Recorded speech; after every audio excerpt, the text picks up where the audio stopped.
สบายดีน้องซาวพีซีเนาะถือว่ามื้อนี้ซ่องมาแจ็คของพวกเขาเนาะถือว่ามาเฮ็ดวิดีโอลงซ่องตัวนี้จะเป็นท็อปเอเนาะตัวนี้ถือว่าลูกค้าสั่งนะถือว่าเขาเฮ็ดวิดีโอลงซ่องเพื่อ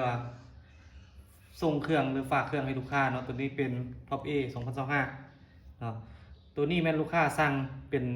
เนาะถือว่าเป็นเล็ก24แหวนเนาะแล้วก็ทางเป็นทางอะลูก้นมนเราเป็นเราโพลีกอนเก็บเสียงยามเทคเนาะถือว่ากล้องลูกค้าก็ใส่เป็นกล้อง BSA นะตัวนี้ถือว่าในนี่เนาะถือว่าเราตัวนี้ลูกค้าให้ใส่เป็นเรายาว40เซนแต่ว่าเรายาว20เซนเนาะเขาก็รับประกันให้เนาะถือว่ารับประกันกลุ่มให้ถือว่าระยะ5-60 เมตรเฝ้าอีซิเนาะถือว่าในราคาถือว่าใส่กล้อง BSA เนาะเล็ก24แหวนราคาแมน10,800,000กีบเนาะถือว่าเครื่องเขาแม่นจะได้ครบสุดในนั้นเนาะถือว่าครบสุดนั่นมันจะมีอย่างแน่เนาะถือว่าเขาจะให้ชุดซ่อมเนาะแล้วก็มีท่อบังแสงไปนำกล้องนั่นแล้วก็โม่เนาะถือว่ามีโม่แล้วเขาจะแถมลูกปืนกับหนึ่งแล้วก็จะมีสูบก็จะเป็นสูบกลางเนาะถือว่าตัวนี้เป็นสูบกลางตีนพับได้เนาะตัวนี้เป็นสูบกลางตีนพับได้เนาะคือเก่าเนาะอันนี้เนาะถือว่าราคาคือเขาเว้าไปแล้วเนาะแล้วส่วนปืนตัวนี้เนาะถือว่าเนาะถือว่าลูกค้าสั่งถือว่าเพิ่นว่าจัดเต็มให้เนาะถือว่าใส่ก็ไปใส่เด็กตัวซีเวนส่วนปืนท็อปเบเนาะตัวนี้แม่นตัวปรั๊บเด้อตัวนี้ถือว่าปรั๊บลมความแรงของวาล์วเนาะดอกวาล์วมันทางในเนาะส่วนการปรั๊บสปริงคอนแม่นลูกค้าจะปรั๊บอยู่ทางหลังเนาะคือว่าการปรั๊บสปริงคอนแม่นเขาจะพับนี่ขึ้นเนาะแล้วจะมาปรับน็อตอยู่นี่เนาะถือว่านี่เป็นปรับสกิมปิงคอนเนาะแล้วท็อปเอเนาะมันจะมีเนาะถือว่าน้ำเทียงให้เนาะตัวนี้จะเป็นน้ำเทียงนะน้ำเทียงเวลาตั้งกล้องตั้งอย่างเนาะถือว่าตัวนี้ลูกค้าเป็นสั่งเนาะถือว่าลูกค้าเป็นจัดเต็มเนาะส่วนรายละเอียดต่างๆที่เขาเว้าแล้วเนาะเกี่ยวกับการฝากเครื่องเขาจะเว้าตืมถือว่าโดนแล้วเนาะที่ว่าเขาบริเหตุวิดีโอลงช่อง YouTube เขาเกี่ยวต่างแข็งเนาะการฝากเครื่องให้ลูกค้าอยู่ต่างแข็งแม่นเขาจะฝากทางรถเมล์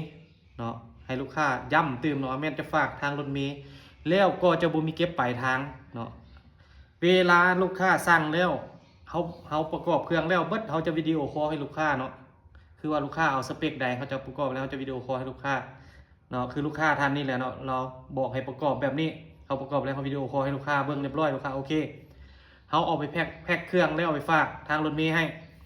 เวลานั้นเขาจะโทรหาลูกค้าอีกไปฮอดคิวรถเมล์เขาจะแจ้งเบอร์เขาจะให้ลูกค้าล้มนำเจ้าของรถเมล์ว่าเอาเครื่องลงใส่หลังจากนั้นเขาจะเอาเบอร์โทรแล้วจะกระทายไปรถให้เวลานั้นลูกค้าต้องได้โอนเนาะส่วนเบอร์โทรของห้างเขาเนาะก็ยังแม่นใส่เบอร์เก่าเนาะส่องมาแจกเขาเนาะถือว่า020เนาะ919727575นี่เนาะอันนี้เป็นเบอร์ WhatsApp ทางห้างเขาถือว่ายังบ่เปลี่ยนแปลงเนาะถ้าลูกค้าท่านใดเนาะหากว่าย่านถือโกงถือหยังเนาะหรือว่าถือตัวต้มลูกค้าสามารถนัดทับเครื่องอยู่นครหลวงแล้วลูกค้าสามารถกวดเครื่องก่อนจ่ายเงินได้ถ้ากรณีลูกค้าบ่สะดวกขึ้นมาหรือว่ามีคนฮู้จักมีพี่น้องแม่นสามารถให้เพิ่นมานัดรับเครื่องได้แล้วก็กวดเครื่องก่อนจ่ายเงินสวะขึ้นมารับเครื่องนครหลวงกรณีว่าลูกค้าอยู่นครหลวงแม่นถ้ากรณีว่าบ่ไกลแม่นเขาจะเอาไปส่งให้ฮอดเฮือนเนาะหรือว่าส่งถึงที่กวดเครื่องจ่ายเงินเนาะถ้าว่าไกลแม่นเขาจะได้คิดไล่ค่าส่งเนาะแล้วแต่ระยะทางเนาะส่วนปืนบอกนี่คือเขาว่าแหละราคาเนาะคือลูกค้าเพิ่นสั่งนี่แม่นราคาเซ็ตนี่แม่น10,800,000กีบ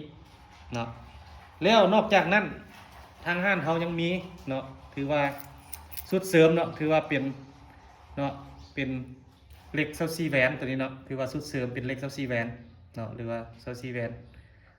แหวนของมันจะเป็นแหวนโมบิอาเนาะตัวนี้เนาะเขาห้านทางห้านเขาขายแม่น950,000กีบเนาะถ้ากรณีลูกค้าประกอบเนาะซื้อปืนแล้วให้เขาประกอบพร้อมเขาไล่900,000กีบเนาะถือว่าประกอบคือลูกค้าท่านนี้เนาะเพิ่นบอกให้เขาประกอบใส่เนาะถือว่าแต่เขาก็ลดให้50,000เขาไล่แต่900,000ถือว่าตัวนี้เนาะเล็ก24แหวนนี่ถ้าลูกค้าสั่งเนาะถือว่าเขาสามารถฝากขนส่งให้เนาะเขาจะฝากหุ้งอรุณหรือว่ามีไซเขาแจ้งบินแล้วลูกค้าต้องได้โอนบ่มีเก็บปลายทาง เนาะแล้วเขาก็ขอบใจที่ลูกค้าเชื่อใจและไว้ใจทางห้านเขาเนาะบ่ว่าจะเป็นลูกค้าเก่าลูกค้าใหม่เนาะเพิ่นก็สั่งเข้ามาตลอดเนาะแล้วก็ขอบใจ FC ที่ติดตามช่องเขาเนาะขอบใจ